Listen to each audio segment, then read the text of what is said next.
10-20ഓളം പടങ്ങൾ ഒരു assistant associate എന്ന നിലയിൽ ശശി സാർ, പ്രശസ്ത സംവിധായകൻ IV ശശി എന്ന സംവിധായകനോടൊപ്പം പ്രവർത്തിച്ചതിന് ശേഷം മോഹൻലാലും സെഞ്ച്വറി കൊച്ചുമോനും ചേർന്ന് ആരംഭിച്ച ചിയേഴ്സ് എന്ന് പറയുന്ന കമ്പനിക്ക് വേണ്ടിയിട്ടായിരുന്നു ആദ്യത്തെ സിനിമ ചെയ്യാനൊരു അവസരം ലഭിച്ചത്. അടിവേരുകൾ എന്നായിരുന്നു ആ സിനിമയുടെ പേര്. ലാലും കൊച്ചുമോനും ഒക്കെ ആയിട്ടുള്ള സൗഹൃദം വളരെ നേരത്തെ ഉണ്ടായിരുന്ന ഒരു സൗഹൃദത്തിൻ്റെ ഒരു ഇത് തുടർച്ചയെന്നോണമാണ് അവിടെ ഈ കമ്പനി ആദ്യമായിട്ട് ഒരു ചിത്രം ചെയ്തപ്പോൾ എന്നെ അതിൻ്റെ ആദ്യ ചിത്രത്തിൻ്റെ ചുമതല ഏൽപ്പിച്ചത്. അത് ആ സമയത്ത് ഇറങ്ങിയ സക്സസ് സിനിമകളിൽപ്പെട്ട ഒന്നായി മാറ്റാൻ സാധിച്ചു എന്നത് എനിക്ക് കിട്ടിയൊരു ഭാഗ്യമായിട്ട് ഞാൻ കാണുന്നു. ആദ്യമായൊരു സിനിമ ചെയ്യുന്നതിൻ്റെ എല്ലാ ടെൻഷനുകളും ഉണ്ടായിരുന്നെങ്കിലും ആദ്യ ദിവസം തെന്മലയിലാണ് അതിൻ്റെ ഷൂട്ടിങ് പൂർണ്ണമായും നമ്മൾ ചെയ്തത്. അപ്പോൾ അവിടെ ആ സമയത്ത് നല്ല മഴക്കാലമായിരുന്നു. ആദ്യ ദിവസം തന്നെ ഒരു ചെറിയ ഒരു സീൻ മാത്രമേ ചെയ്യാൻ സാധിച്ചുള്ളൂ. കാരണം മഴ അടുത്ത വന്ന 3-4 ദിവസങ്ങളിൽ ഈ മഴ ഞങ്ങളെ ബുദ്ധിമുട്ടിച്ചു.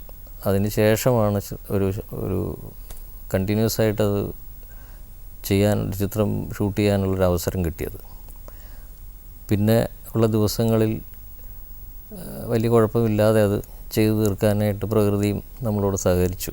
അടിവേരുകളുടെ തിരക്കഥ എഴുതിയത് T. ദാമോദരൻ മാഷാണ്. പക്ഷെ അതിനു മുമ്പ് ഈ കഥ മംഗളം എന്ന വാരികയിൽ സീരിയലൈസ് ചെയ്ത് വന്ന പെരുവന്താനം സുകുമാരൻ എന്ന് പറഞ്ഞ എഴുത്തുകാരൻ്റെ കഥയാണ്. ആദ്യം പെരുവന്താനം സുകുമാരൻ അദ്ദേഹത്തെ കൊണ്ട് തന്നെ ഇതിൻ്റെ തിരക്കഥ എഴുതിക്കാനാണ് ഞാൻ ശ്രമിച്ചത്. അദ്ദേഹത്തിൻ്റെ കഴിവിനനുസരിച്ച് അത് എഴുതി. എന്നാൽ സിനിമയുടെ മാധ്യമത്തിലേക്ക് അതിനെ മാറ്റിയെടുക്കുന്നതിന് ഒരുപാട് അദ്ദേഹത്തിന് അതിനുള്ളൊരു പ്രാവീണ്യക്കുറവുണ്ട്. ഞാൻ പിന്നെ മാഷെ സമീപിക്കുകയായിരുന്നു. മാഷുമായിട്ടുള്ള ഒരുപാട് ചിത്രങ്ങളിൽ സഹകരിച്ച ഒരനുഭവവും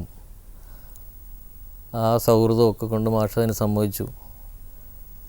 ദാമോദരൻ മാഷാണ് അതിൻ്റെ അവസാന തിരക്കഥ എഴുതി തീർത്തത്. ഈ തിരക്കഥ എഴുതിയ പോലും ലൊക്കേഷനിൽ വെച്ചാണ് ചില സന്ദർഭങ്ങളിൽ എൻ്റെ പല സീനുകളും എഴുതിയുണ്ടായത്. കാരണം പെട്ടെന്ന് ഷൂട്ടിംഗ് ഒക്കെ തീരുമാനിച്ചതിന് ശേഷമാണ് ദാമോദരൻ മാഷ് ചിത്രത്തിലേക്ക് വന്നത് തന്നെ. അപ്പോൾ അതുകൊണ്ട് ലൊക്കേഷനിൽ വെച്ചും എഴുതി തീരുന്ന ഒരു രീതിയിലായിരുന്നു അന്ന് ആ സിനിമ ചിത്രീകരിക്കാൻ കഴിഞ്ഞത്. കാരണം അത്തരം അനുഭവം നേരത്തെ ശശി സാറുമായിട്ട് വർക്ക് ചെയ്യുന്ന സമയത്ത് ഉണ്ടായിരുന്നതുകൊണ്ട് അതൊരു വലിയ ഒരു പ്രശ്നമായി എനിക്ക് ഫീൽ ചെയ്തില്ല. അടിവേരുകൾ ഒരു ആ കാലഘട്ടത്തിൽ ചെറുപ്പക്കാരനുഭവിച്ചിരുന്ന ഒരു തൊഴിലില്ലായ്മ പ്രശ്നം കൈകാര്യം ചെയ്യുന്നതും അതിനോടൊപ്പം തന്നെ നമ്മുടെ വൃക്ഷങ്ങളെ സംരക്ഷിക്കുക, അതായത് ഈ കാട്ടിലെ തടി പലരും വെട്ടി കൊണ്ടുപോകുന്നതിനെതിരെ കൂടെ പ്രതികരിക്കുന്ന ഒരു സിനിമയായിരുന്നു. ലാൽ ചെയ്ത കഥാപാത്രം വിദ്യാഭ്യാസം കഴിഞ്ഞു പക്ഷേ ജോലി കിട്ടാതെ നടക്കുന്ന ഒരു ചെറുപ്പക്കാരൻ്റെ വേഷമായിരുന്നു. വീട്ടിലൊരു ആനയുണ്ട്.